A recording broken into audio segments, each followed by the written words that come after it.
Hi, welcome to Talent Sprint.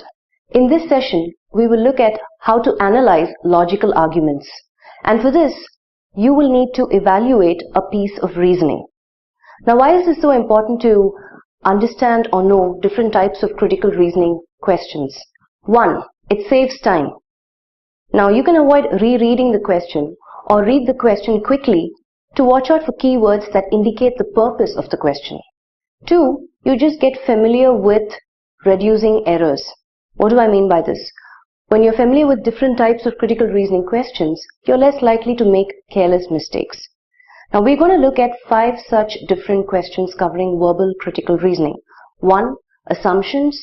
2. Arguments. 3. Course of action. 4. Cause and effect. And 5. Inference. Now before we look at these 5 question types, let me introduce you to some basic concepts without which resolving such questions is going to pose a challenge. The first one is language. Now, if your language proficiency is not reasonable, my friend, then you're in trouble. Let's take a look at this example, for instance. Consider this question. It says, consider the statement and the following assumptions and decide which of the assumptions is implicit in this statement.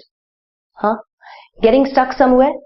What does the word implicit mean? Well, like I said, if you don't know the meaning of the word implicit, then it's going to be difficult for you to proceed forward. By the way, implicit means implied or understood, thought, not directly expressed. So moving on, we have the second thing that you need to be familiar with, which is inference. Now what is that now?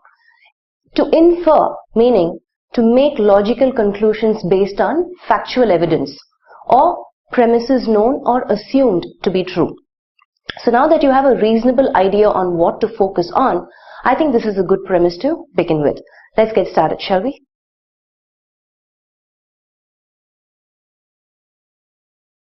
Our first question type is assumption. Now what is an assumption? An assumption is something taken for granted, without proof, or understood without proof. What we're going to look at is, we're going to look at a statement followed with 2 assumptions. And we need to figure out which of those assumptions is implicit in the statement. Remember implicit? Something that is implied or understood, right? So we're going to keep that in mind. Now let's look at our statement. Irrespective of who comes to power, what is of prime importance is to heal the badly shaken lives of the people of state X with the assurance that things would not go haywire in future. A citizen of state X has expressed this statement. Now, are there any words in the statement that are hampering you understanding the meaning or the purpose of the statement? Remember, I said one of the basic concepts that you need to keep in mind is language. So any words that you're getting stuck? What is assurance? Assurance is instilling confidence, right? And what is haywire? Haywire is crazy, out of control, right? So now we have an idea of what the statement is. Let's look at our assumptions. Assumption 1. The tenets of good governance and development must form the bedrock of the party that forms the next government in the state. Now, in this assumption, are there words hampering meaning? Yes. Tenets. Tenets means the principle, right? Opinion. Bedrock. Bedrock is the very basis, the foundation. Alright? Assumption 2. To concentrate on the prime needs of the citizen is the only way by which the image of tarnished state X can be improved. Again, in assumption 2, any words hampering meaning? Tarnished. Tarnished means to fall less off. The state has fallen short of certain expectations that the people had, right? So it's got a bad reputation right now. So that's what tarnished means. Alright, so let's look at our statement. We know from the statement that it very clearly says who's going to come, the next party, right? The government. The idea is they need to instill confidence in the minds of the people, right? So let's look at both the statements and see which of these assumptions are implied or understood from the statement. So the first one, The tenets of good governance and development must form the bedrock of the party that forms the next government in the state.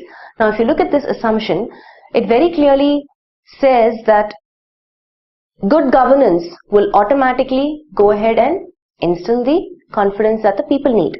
So, this is my clue. Good governance and development should be the basis. So, if this is the basic foundation of the next government coming in place, we can be assured that whatever the expectations the people have will be met, and it will be a good healing process for them because such a good government has come, right?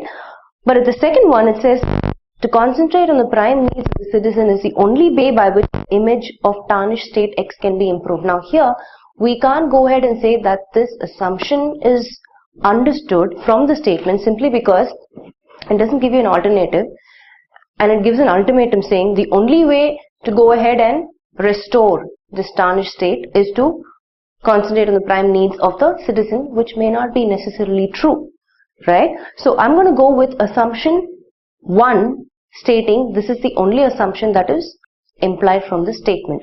So remember the 5 options. So assumption 1 is the only assumption that is implied in the statement, and all the other 4 categories does not apply here in this question. Let's look at another statement and the following assumptions. Let's look at our second statement. Faculty of a reputed institute XYZ has advised the students to buy ABC guides if they do not want to miss the opportunities of being recruited as PO. Alright, so this is our statement. So the faculty is telling them, boss, there are such and such books. You need to go buy them if you want to make sure that you scale the exam, right? Perform well. Now let's look at the first assumption. Students may ignore the advice and continue to prepare with the study materials provided only by coaching XYZ. Okay. And then assumption 2 states students of the institute XYZ have enough money to arrange for the books. Let's look at our first assumption. Now this is a reputed institute, right? So if a faculty tells you if such and such books will help you go ahead and do well in the exam, and you'll have higher chances of performing well, why would you ignore the advice? Very unlikely that the students would ignore the advice, right? Of course, they're going to prepare with the study materials provided, but not necessarily only by coaching, this particular coaching center, right? So it's very unlikely that this will happen. So this assumption is not understood or implied from the statement. Let's move to the second assumption. Students of the institute XYZ have enough money to arrange for the books. Now this is something that I can assume. Why from the statement? Because the faculty is assuming that everybody affords or can afford to buy the books, and that's why he is advising them to do so, right? So the statement doesn't say anything otherwise, right? So this is an assumption. This is a very direct assumption that we can make. Always remember, we need to look at what's a strong assumption, yeah, and what's a weak assumption. A strong assumption will be directly related to the statement, right? But a weak assumption may not be directly related to all of what the statement is covering. Maybe only to a trivial aspect of the statement, or may not be completely agreeing with the statement at all, right? So you need to differentiate that. So assumption 2 here is a very strong one that I can make. Faculty is telling them, please go and buy these books. He's advising them, and it's assumed that they can afford to buy the books, right? So the answer to this question is assumption 2, right? Let's look at another statement with the following assumptions. Let's look at our third statement. Our state does not need State Human Rights Commission. Therefore, we have abolished State Human Rights Commission. The Chief Minister of the state, of a state X, mentions this. He states this. And then we have 2 assumptions. Let's look at our assumptions. Assumption 1, there will be no cases of violation of human rights in state X. Assumption 2, state X has alternative provision to tackle cases of human rights violation. So we left with 5 options. Are we saying only assumption 1 is understood from the statement, or only assumption 2 is understood? That's second option. Option 3 is either assumption 1 or 2 is understood. Option 4 is neither assumption 1 or 2 is understood. Option 5 is both assumptions are understood from the statement. So the Chief Minister of State X is saying we don't need State Human Rights Commission, therefore we have abolished it. So if I look at assumption 1, there will be no cases of violation of human rights in State X. This is the assumption the Chief Minister is making, and that is why he is very categorically or very confidently saying we don't need State Rights Commission because we're not going to have any issues. So I can take assumption 1 that it is understood from the statement. Let's look at assumption 2. State X has alternative provision to tackle cases of human rights violation. Now, the Chief Minister of State X is saying this. When the Chief Minister is making a decision such as this, in case there is something, obviously we are assuming that there will be a backup measure or there will be an alternative measure without which he cannot go ahead and point blankly say a candid statement like that, right? So I can also say that assumption 2, assuming that in case, first of all they are saying there will not be any cases of violation, that's why we don't need it, but in case there is always a but and an if, and when they are making a decision like this, they will consider the cons as well. We are assuming that, right? So assuming that in case there is something like that, I'm sure they have a backup measure and an alternative provision to tackle such cases. So in this scenario, I can safely go ahead and say, either assumption 1 or assumption 2 is understood from this statement, right? Alright, let's move to our next statement with the following assumptions. Always use zebra crossings and subways to cross the road safely. A notice by the City Traffic Police. That's the statement. Let's look at our assumptions. Assumption 1.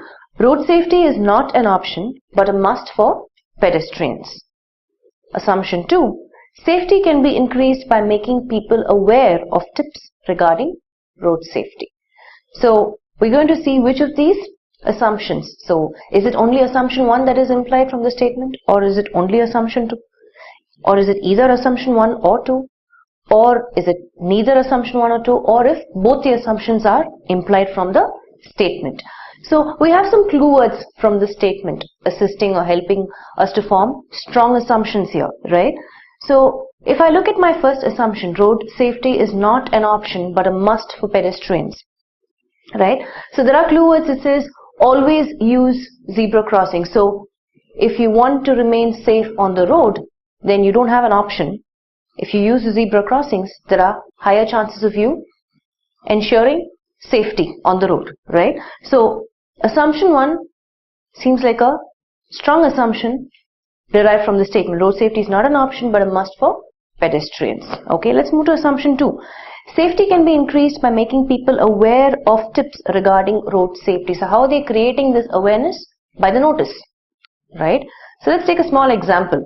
If you want to park your bike or a car, if there is a no parking signboard, you normally tend to park it there. But if there is a no parking signboard, then it grabs your attention. You stop, you consider it, and most likely you will not park it there, right? So when there is a notice, the idea of a notice or the function of a notice is to grab your attention. So you consider it and you adhere to it and you follow it. So is the city police creating that or trying to create that? Of course, yes. It's a notice stating always use zebra crossings and subways. So they are trying to create or capture the attention of the public so that they can follow that particular notice, right? So safety can be increased by making people aware of tips regarding road safety? Absolutely yes. This is an assumption that I can derive from the statement. So in this scenario, if you see, both the assumptions are inferred or implied from the statement. Alright, so I will say assumption 1 and assumption 2 can be assumed or implied from the statement. So let's go ahead and look at our next question type, which is arguments.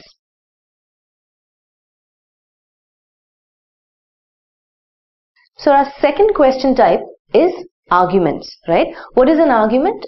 An argument is a discussion which expresses disagreement, right? The idea is when you're discussing, you need to differentiate between what's a strong argument and what's a weak argument. Now, a strong argument is something that is important and it is directly related to the discussion. A weak argument, on the other hand, is of lesser importance and may not be directly related to the discussion or related only to a trivial aspect of the discussion. So let's look at our first discussion here. Should the sale of tobacco products be restricted to only a few outlets in each city or town? That's the discussion. So I know for a fact when I do that, then what happens is the overall consumption of tobacco products is going to come down, right? So if I look at argument 1, yes, this will substantially reduce consumption of tobacco products. That's a strong argument there for me because it is important and it is directly related to the discussion at hand. The second argument, on the other hand, if you notice, is a plea or a cry of smokers and tobacco chewers, right? So it's almost like them saying, how can you do this to us, right? If you go ahead and restrict to only certain places in a city or a town, then what about us, right? So we know that argument 2 is not important or directly related to the discussion, right? So from this, we can go ahead and say that only argument 1 is implied from the discussion. Let's look at other discussions. Our statement or other discussion. Should there be only a uniform rate of income tax irrespective of the level of income? This is the discussion, right? Our first argument, yes, this will substantially reduce the work of the officials of the income tax department. Argument 2, no, this will reduce government tax collection to a large extent. Remember, we are going to distinguish between a strong argument and a weak argument, right? So if you look at the first argument, this will substantially reduce the work of the officials of the income tax department. We don't have any proof of the same from the discussion. It is not, this particular argument is not directly related to the discussion at hand at all. Irrespective of whether you increase or decrease the income level of people, we don't know if the workload of the officials are going to change in any way. Let's move to our second argument. No, this will reduce government tax collection to a large extent. Now this seems like a extremely strong argument. Why? Because imagine somebody who earns 3 lakhs per annum also pays an average tax of 5,000 and somebody who earns 7 lakhs per annum also pays an average tax of 3,000 or 4,000 or 5,000.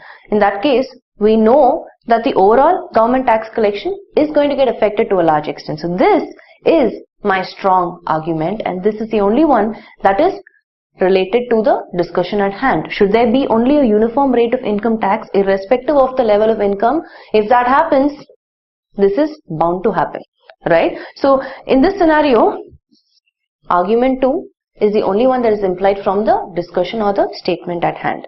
Let's look at other discussions. Let's look at our next discussion. Should the sale of all the toys made in China be banned in India? This is the discussion, okay? And our first argument, yes, these are very cheap and hence will put the local toy manufacturers out of business. Alright. And our second argument is no, Indian toys are of much better quality and their sale will not be affected. So here again we have to find out if only argument 1 is strong or only argument 2 is strong, or if either argument 1 or 2 is strong, or if neither argument 1 or 2 is strong, or if both argument 1 and 2 are strong. These are our 5 options, right? So let's look at the first one. Yes, these are very cheap and hence will put the local toy manufacturers out of business. So this is a strong argument saying why we should ban it, right? For the reasons for banning, this is a strong argument which is directly related to the discussion at hand. Let's look at the second argument. No, Indian toys are of much better quality and their sale will not be affected.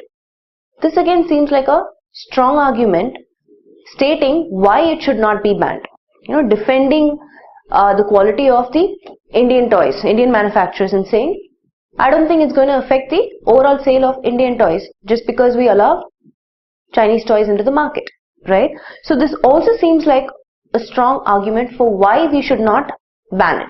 So remember, an argument is a disagreement, right? As long as you have valid reasons to support your disagreement, it still weighs strong. So if you ask me, both these arguments are strong. This is strong for why we should ban it and this is strong for why we should not ban it. So I will go with option 3 stating either argument 1 or argument 2 is strong. This is strong for why we should ban it and this is strong for why we should not ban it, right? Let's look at are the discussions and the following arguments. Our next discussion: should reputed private driver training schools be allowed to issue driving licenses? This is our statement or discussion, and our first argument is yes, this will enable more and more people to get driving licenses. And our second argument is no, this will increase the congestion of the vehicles on the road and will result in traffic jams too. So remember, we have to look at whether argument 1 and argument 2 is either strong or weak, and then decide which of the 5 options it falls into, right? So let's look at argument 1. Yes, this will enable more and more people to get driving licenses. Well, this, I don't know, let's see how important or directly it is related to the discussion. Are you telling me that if I give permission to the private training schools, that the number of licenses will increase? Like, more and more people will get driving licenses? Not necessarily, right? It is not a very strong or important argument, and it is not directly relating to the discussion at hand. Let's move to argument 2. No, this will increase the congestion of the vehicles on the road and will result in traffic jams too. This is again seems like a very weak argument, right? Argument 1 maybe is trivial, a trivial aspect of the discussion. It shows some relation, but argument 2 seems less important, right? It does not have a direct relation to the statement. Are you telling me if there is a departmental store 100 meters from your place, right, and if you choose to take your car instead of walking, that can cause congestion, right? But if you're saying, if I go ahead and allow these private schools to keep distributing driving licenses, it is going to create congestion on the road, doesn't make sense. It is not, it is a very weak argument, right? So for me, if you ask, even though this might seem like it's related to a very trivial aspect of the discussion, it's not a strong argument. Our question is, we have to see whether 1 and 2 are either strong or weak. So if you ask me, this is a weak argument only related to a trivial aspect of the discussion. This is an absolutely weak argument with less importance, and it is not directly related to the discussion at hand. So I'm going to go with option 4, which says neither argument 1 nor argument 2 is strong enough, supporting or directly related to the statement or discussion at hand, right? Okay, let's look at one more discussion. Well, let's look at our final discussion for arguments. Should there be no examination up to standard 9 in all the schools in India? That's the discussion, right? Our first argument is no, students need to go through the process of giving examinations right from young age. And our second argument is yes, this will help students to think laterally and achieve their creative pursuits. Again, we're going to look at which argument is strong or weak, and then choose out of the 5 options, right? Is it only argument 1 or is it only argument 2? Or is it both, neither or either, right? So let's go ahead and look at argument 1. No, students need to go through the process of giving examinations right from young age. So this is an important argument stating we can't completely do away with examinations up to standard 9, because there should be some sort of assessment to measure their progress or how they are doing. So we can't completely remove examinations up to standard 9, which is quite a period, right?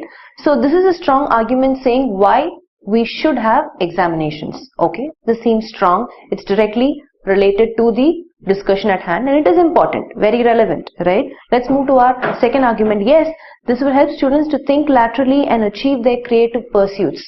So this argument is supporting why we should not have examinations up to standard 9. Now this also seems like a valid argument simply because, let's say, I keep studying. This is the age where you kind of decide, right, in terms of what your interests are and what do you want to pursue.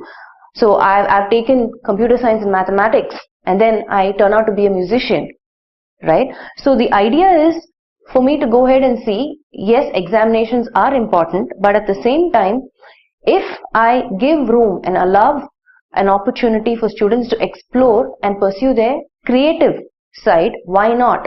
If that is going to be chosen as a career option, why not, right? So this is again a strong argument saying we cannot rely only on assessments or examinations from or knowledge from books, but at the same time we also have to give room for creativity, right? So this is again a stronger argument opposing why we should not have examinations. So if you look at both these arguments, both of them are strong in their own sense, right? So I will go with option 5, which says argument 1 and argument 2 both are strong. Both are directly related to the discussion at hand, and they also go ahead and give me a sense of importance in their own respective ways, right? Argument 1 and 2. With this, we close with arguments. Let's move on to our next question type, which is course of action.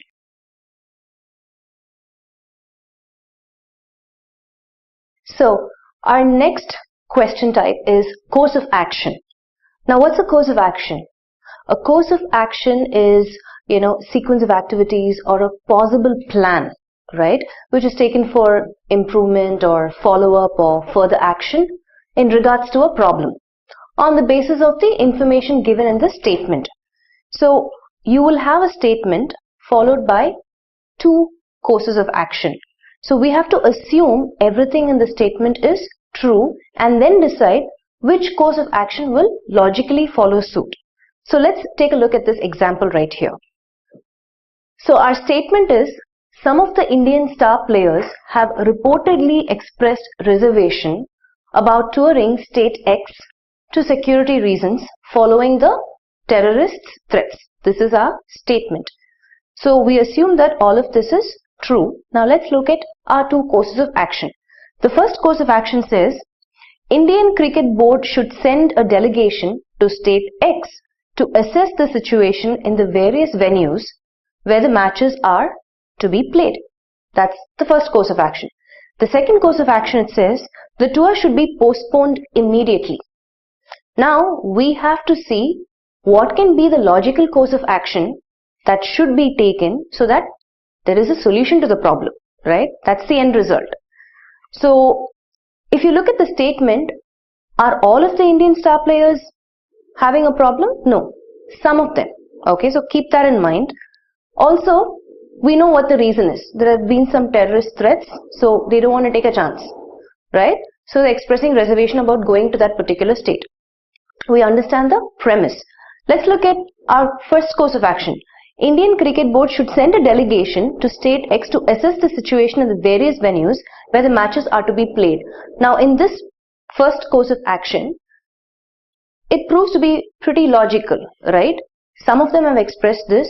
We still value that, and we still want to check if the current situation is continuing to pose a threat or not. So the best logical or possible solution for this particular situation is to send someone to assess the situation. This seems like a very logical thing to do.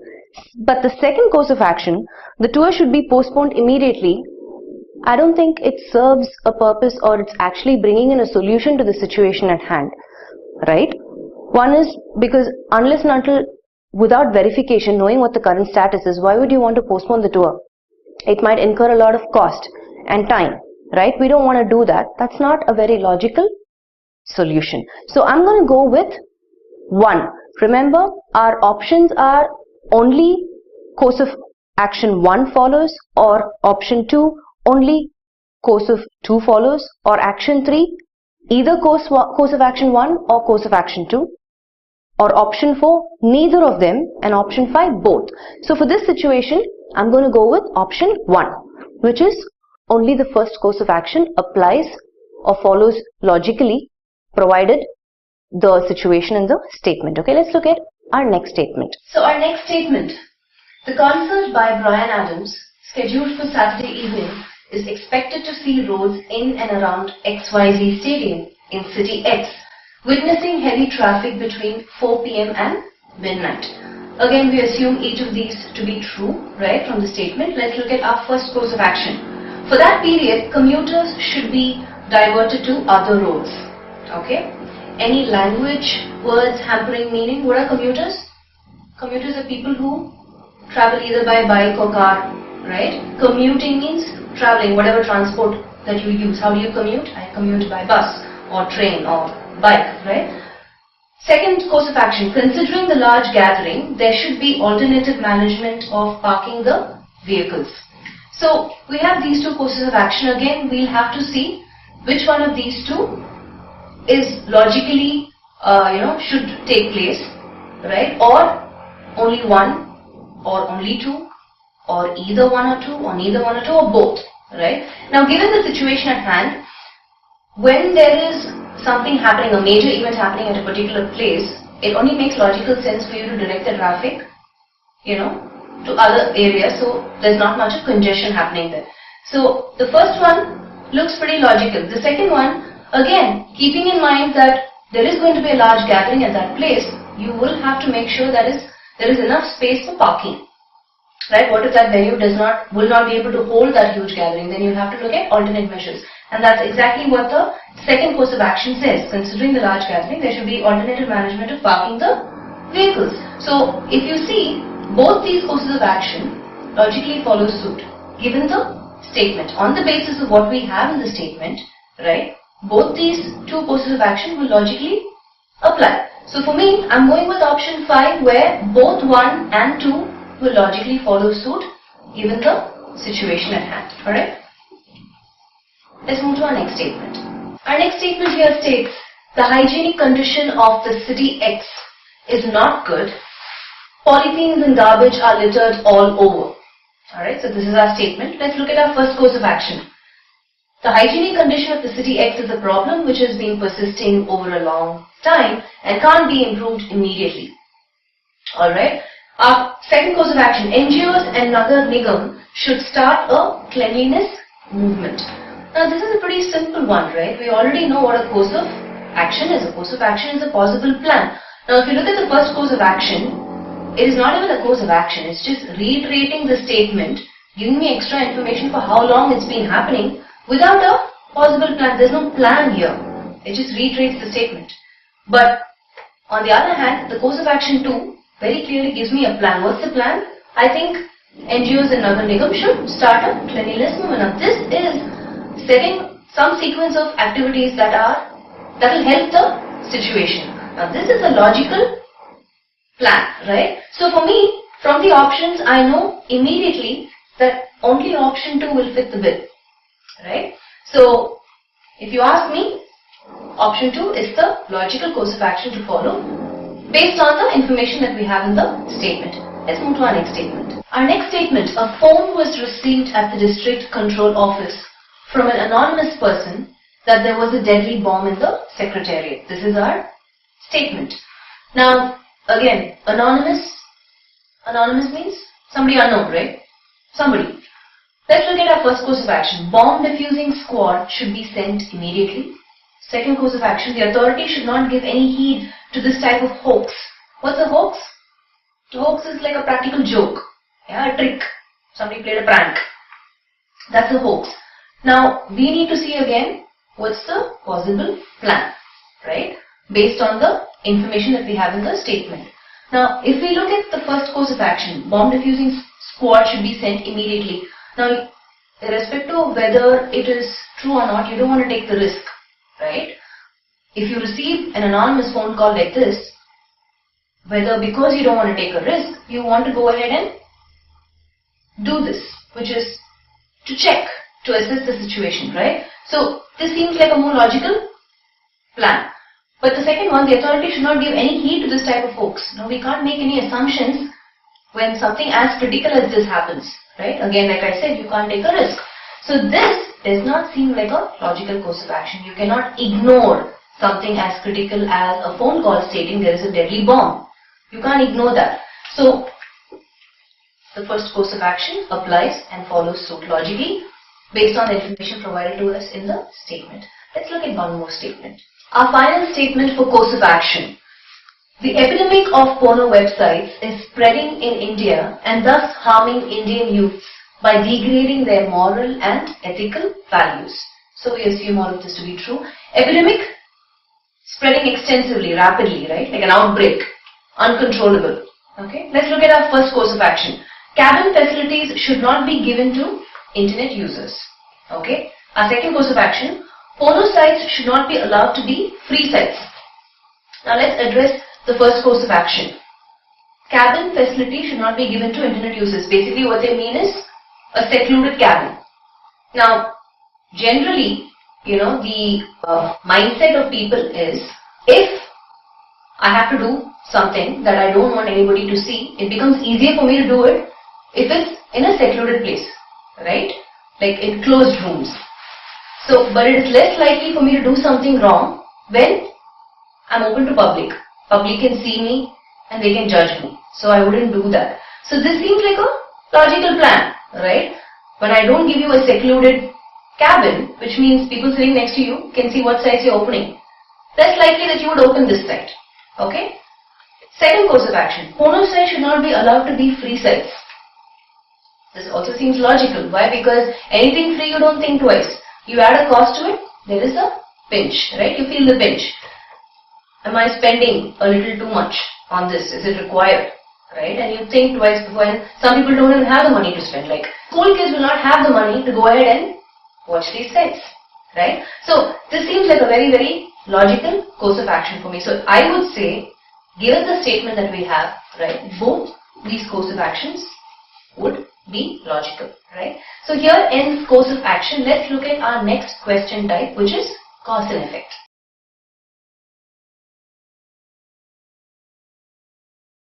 So our fourth question type is cause and effect. What's a cause?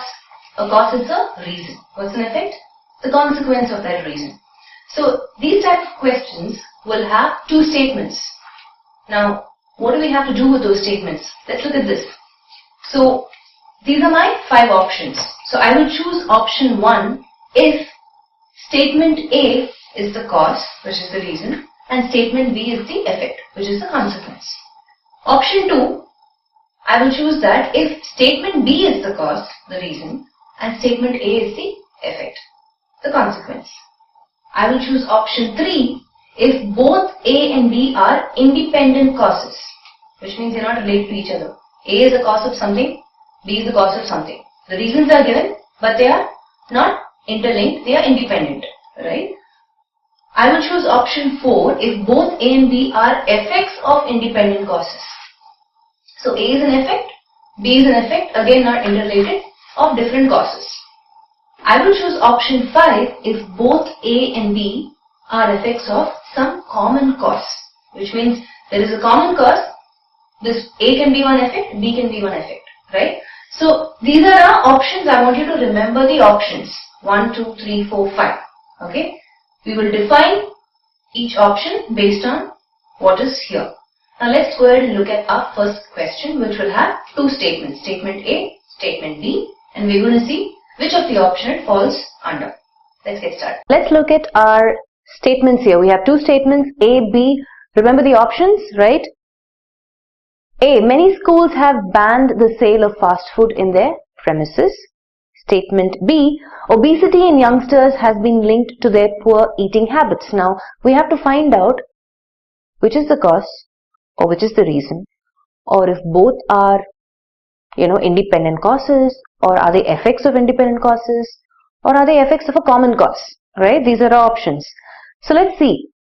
If I look at statement A, it says many schools have banned the sale of fast food in their premises. Why? Right? It looks like something that has happened as a result. Like this is the consequence. Why did it happen? Where is the reason? Let's look at statement B. Obesity in youngsters has been linked to their poor eating habits. Can I say this is the reason why many schools have banned the sale of fast food in their premises? I could say one of the reasons in which people can curb poor eating habits is fast foods. Avoid fast food, right? Fast food is generally connected to, it's not a healthy lifestyle to keep eating fast foods, correct? So it will fall under poor eating habits, if you ask me. If you continually have fast foods, it's not good for your health. So can I say this is my reason, which is the cause, and as a result of that, many schools have banned the sale of fast food in their premises. So for me, statement B becomes my cause and statement A is my effect. So which category is this? It will be option 2. right? Option 2 is where it says statement B is the cause and statement A is the effect. So this is option 2. Alright, let's move to our next statements. Let's look at our next statements. Statement A says recent floods in the area changed the nutritional content of the soil. Statement B says fanners in the area switched over to cultivating rice instead of wheat. Now what are these fanners? Fanners are devices used to create breeze or air, right? I need to figure out which is the cause, which is the effect, or again, are both effects of independent causes or effects of a common cause, right? So let's look at statement A. Recent floods in the area changed the nutritional content of the soil. It looks like a reason, right? There's a reason. So as a result, what happened? Is option or statement B providing me that fanners in the area switched over to cultivating rice instead of wheat. Now this looks more like this is the cause, and as a consequence of that, this is the result. Because the nutritional content of the soil changed, I think it became more productive to cultivate rice instead of wheat. So this seems like the cause and this seems like the effect. Now which category is this? Which option is this? This is option 1, right? Where statement A is the cause and statement B is the effect. It follows option 1. So I'm going to go with option 1. This means option 1. Let's move to our next statements. Our next statements. Statement A. The prices of fruits and vegetables fell substantially over the last few days. Statement B. The quality of fruits and vegetables improved considerably over the last few days. Again, we have to see whether option A is the cause, option B is the effect, or option A is the effect, option B is the cause, or if both are independent causes, or if they are effects of independent causes, or are they effects of a common cause, right? These are our 5 options, right? So let's look at statement A. The prices of fruits and vegetables fell substantially over the last few days. Let's understand first if this is a cause or an effect. The prices of fruits and vegetables fell substantially. It's a consequence, right? Which means it's an effect. Why did it happen? We don't know. So I know that this is an effect, right? We've established that fact. This is an effect, okay? What about statement B? Is it a cause or an effect? The quality of fruits and vegetables improved considerably over the last few days. Again, it's more of a consequence. It's an effect. Why did it happen? We don't know. So this is not a cause. This is not a reason. This is a consequence. So I have established the fact that both are effects. Now I need to understand if both are effects of the same cause or independent causes, right? I can rule out option 1, 2 and 3, right? Now let's look at it again. This says the prices of fruits and vegetables fell and this says it improved. It's a complete contrast. So I know for a fact that it has to be an effect of independent causes. It can't be the same cause, right? I can't have one thing where it says it's falling short and the other thing which says it's improving. Though it's talking about, here it's talking about prices and here it's talking about quality. So you need to make a note of all these differences, right? Though it looks like it's talking about the same thing, fruits and vegetables, you cannot get confused and think, okay, must be a common cause. It's not. This is talking about prices, this is talking about quality, this is talking about falling short, this is talking about improving considerably. Okay, so which option is this? Option 4, where we are saying both are effects of independent causes, right? Let's move to our next statements.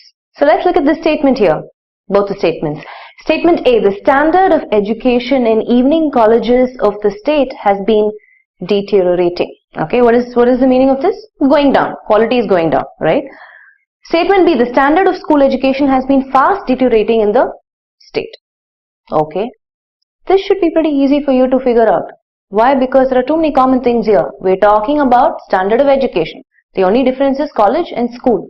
But again, there is a common link saying state. But let's make sure this is an effect and not a cause, right? Keeping in mind our options. So what's an effect? Effect is a consequence. Why is the standard of education in evening colleges deteriorating in the state? We don't know. So we don't know the cause. Likewise, why is the standard of school education? Again, we don't have the cause. So we've established the fact that both of these are effects and there are too many common things. So it automatically falls under option 5 category, where I say statement A and statement B are both effects of the common cause, right? Common things, state, standard of education, alright? So option 5. Let's look at one last statement to make sure we've understood cause and effect clearly. Our final statement for cause and effect question type. Statement A. Computer education has been made compulsory for all the classes by many schools. The current job market prefers computer literate workforce. Again, we're going to apply which is the cause, which is the effect, are both effects, all of those options. We understand our 5 options, right? Option 1, A is the cause, B is the effect. Option 2, B is the cause, A is the effect. Option 3, both are independent causes, right? Not related. Option 4, both are effects of independent causes, right? And option 5, both are effects of a common cause. So let's look at statement A. Computer education has been made compulsory for all the classes by many schools. Why? Which means this is an effect. It's a consequence, right? What about statement B? The current job market prefers computer literate workforce. There is a direct relation between A and B statement, right? Because there is a need, the result is this. So this has to be my cause. This is the reason, because there's a direct relation between statement A and B. Why have they made computer education compulsory? Because the job market, there's a requirement for computer literates. That's why. So this is my cause. This is my effect. And we have a clear answer, which is what? Which option provides this answer? Option 2, right? Where I say statement A is the effect, statement B is the cause. Option 2. Alright, so here ends cause and effect question type. We have one more question type, which is inference. We'll look at that.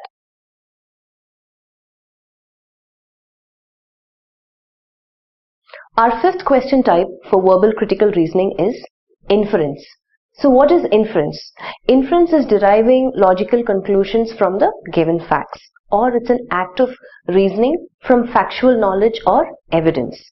So the question pattern will be such that there will be a passage and then we will have 4 or 5 questions, or rather statements, and then we'll have to see if these statements, we're going to infer if these statements apply under 5 or 6 options. We're going to look at what those options are from the passage. So for example, if the statement inferred is definitely true based on the facts from the passage, I will click option 1. If the statement is probably true, right, we don't have all the information but slight or relevant information is available, then we will click option 2 if it's probably true. Now, if the statement given wherein the data is inadequate or insufficient, we need some more information, then we will click option 3, data inadequate or insufficient. For option 4, if the statement inferred is probably false, then we will go ahead and click option 4. And option 5 is when the statement inferred is definitely false, meaning to say that we cannot possibly draw this inference simply because it contradicts the facts given in the passage. Then I will go ahead and click option 5, which is definitely false. So we understand what we need to do. We have a passage, we will have 4 or 5 statements. We have to make sure if those statements fall under any of these options: definitely true, probably true, inadequate data, probably false, or definitely false. So let's go ahead and look at our first passage. A recent report that satellite data shows groundwater levels in northern India depleting by as much as a foot per year over the past decade is a matter of concern. The clear writing on the wall is that India faces a turbulent water future and veritable crisis without proactive policy and sustainable practices. Besides the poor monsoon this season and the resultant drought situation, Pan-India calls for sustained policy focus on the water economy. A whole series of glaring anomalies do need to be addressed. For one, there's far too much reliance on groundwater. For another, our water infrastructure for storage and supply is sorely inadequate. Worse, policy distortions in artificially underpricing answers agree inputs like power has perversely incentivized cultivation of water-intensive crops like paddy in traditionally wheat-growing areas. Now let's understand if there are certain words that are hindering our meaning of the context, right? So what is the meaning of turbulent? Turbulent means disturbing, right? It causes some sort of unrest. Just imagine in the future, if you're going to have inadequate water, that's disturbing news, correct? And what about veritable? Veritable crisis. What does veritable mean? It's a real crisis. It's a crisis that's extremely genuine, right? And what about anomalies? Well, anomalies is deviation or departure from the actual or common form or rule or order, right? So we've gone ahead and looked at certain words which we think will be posing a problem for us in terms of meaning and understanding the context as the whole. Now let's go ahead and look at certain statements and see from the given passage if those statements are definitely true, probably true, maybe there's insufficient data, or probably false or definitely false. So let's look at our first statement. India has failed to take measures to recharge groundwater adequately in northern part. Now that's our statement 1. Now I can go ahead and definitely say this is option 1 simply because the first sentence answers this, right? It says a recent report that satellite data shows groundwater levels in northern India depleting by as much as a foot per year over the past decade is a matter of concern. So we know for the last 10 years this has been a problem, but nobody has done anything. So when I say India has failed to take measures to recharge groundwater adequately in the northern part, we know for a fact that this is there in our passage. That's the first line. So yes, this will fall under option 1, where this statement is definitely true from the facts given in the passage. Let's look at our second statement. The second statement reads, wheat cultivation in India requires comparatively more water than paddy. Now here again, this is an easy one because it completely contradicts the fact that is given in the passage. And where do you find this in the passage? In the last line. The last line very clearly says, power have perversely incentivized cultivation of water intensive crops like paddy in traditionally wheat growing areas. So we know that water is more required for paddy and not wheat. But what does the statement say? It says wheat cultivation in India requires comparatively more water than paddy. So it contradicts the fact in the passage. So which means it will be option 5. Right? Option 5 is where it is definitely false because it contradicts the facts in the passage. Let's move to statement 3. Statement 3 says, water level in other parts of India is stable during the last decade. Now we know that in the northern part there has been some problem. They haven't done anything. It's depleting a foot, every year, right? But we do not have enough information in the passage telling us what is happening in other parts of India. So this will definitely have to fall under option 3, where I'm saying there is inadequate data. There is not enough information supporting this statement. So statement 3, water level in other parts of India is stable. Sorry, we do not have enough information, so it will come under option 3. Let's look at our fourth statement. The fourth statement says, India has now put in place a system to reduce over-dependence on groundwater. Again, this is a clear answer. In the passage, it says there's far too much reliance on groundwater. It's contradicting the statement, right? The statement says India has now put in place a system to reduce over-dependence on groundwater. That's not the case. What is happening? We are relying too much on groundwater. That's what the passage says. Which means here again, the facts in the passage is contradicting the statement. This will come under option 5, definitely false. Let's look at our last statement. The last statement says, adequate monsoon helps in drawing less groundwater for cultivation and thus preserves balance. Now, we all understand that in the passage we have some information around that, right? The passage says, besides the poor monsoon this season and the resultant drought situation, Pan India calls for sustained policy water measures. So, having said that, I know for a fact that less monsoon, we rely more on groundwater. So if there's adequate monsoon, there are chances where we don't have to rely so much on groundwater. It makes logical sense. So here I would go ahead and say there is information in the passage. It's probably true. Adequate monsoon helps in drawing less groundwater for cultivation, and thus there will be some sort of balance where we can manage the water resource, right? So I would go ahead and say this particular statement is probably true, if not completely, because there is some amount of information in the passage supporting the same. Alright, so this is the general pattern by which you will have to make inferences. Let's look at one more passage and understand this in detail.